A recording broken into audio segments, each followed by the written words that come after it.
श्री कृष्ण, जय श्री राम, जय गौ माता, जय राधे श्याम। आप देख रहे हैं तुलसी तपोवन यूट्यूब चैनल और इस वीडियो में हम चर्चा कर रहे हैं राधाष्टमी की। राधे राधे जपो चले आएंगे बिहारी। भगवान शंकर गोपाल सहस्त्र नाम में भगवती पार्वती को कहते हैं, जब तक भक्त राधा रानी का आह्वान नहीं करेगा तब तक उसको कृष्ण की प्राप्ति बिल्कुल भी नहीं हो सकती। इसलिए सभी भक्तों को आग्रह पूर्वक निवेदन है कि 23 सितंबर को राधाष्टमी मनाई जा रही है और 23 तारीख में राधाष्टमी मनाइए। इसमें मध्याह्न में पूजन होता है। जैसे भगवान श्री कृष्ण का पूजन होता है ना रात्रि में, उसी प्रकार से राधा रानी का जो पूजन है वो मध्याह्न में ही होता है। यह मुहूर्त भी बड़ा अद्भुत है, बहुत बढ़िया है।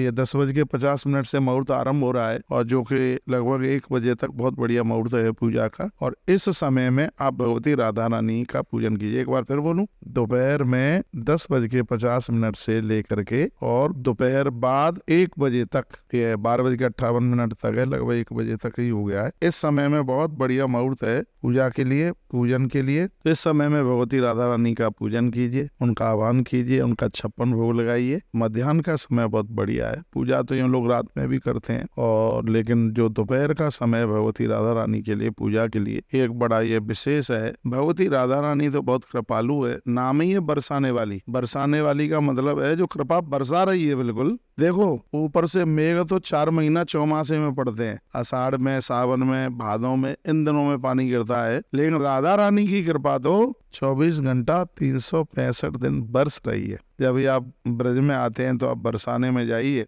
एक कथा मैं आपको सुना दूं राधा रानी की। बरसाने में कोई सेठ जी रहते थे, उनको बेटे ही बेटे थे, उनको बेटियां थी नहीं। बड़े परेशान थे बेटी के लिए। तो एक दिन किसी महात्मा के पास पहुंचे, कहा गुरुजी कोई उपाय बता दो, मेरी बेटी हो जाए। महात्मा ने कहा उम्र डल गई है, क्या अब तुम बेटी चाहते हो? मैं तुम्हें बोले देता हूँ, भगवती राधा रानी को ही तुम अपनी बेटी बना लो। तो सेठ जी ने राधा रानी को अपनी बेटी बना लिया। तो मंदिर में रोज जावे, घंटों घंटों बैठ के आवे और सेठ जी रोवे और उन्होंने राधा रानी को अपनी बेटी बना लिया, भाव से बेटी बना लिया। हुआ ये, एक दिन घर में कोई उत्सव होने वाला था तो सेठ जी ने मन्यारन को कहा कि मेरे घर में मेरी बहुओं को चूड़ी पहनाने के लिए आ जाना। मन्यारन ने कहा ठीक है। मन्यारन आई तो उसने 4 बहुओं को और एक छोटी बेटी को चूड़ी उसने पहना दी।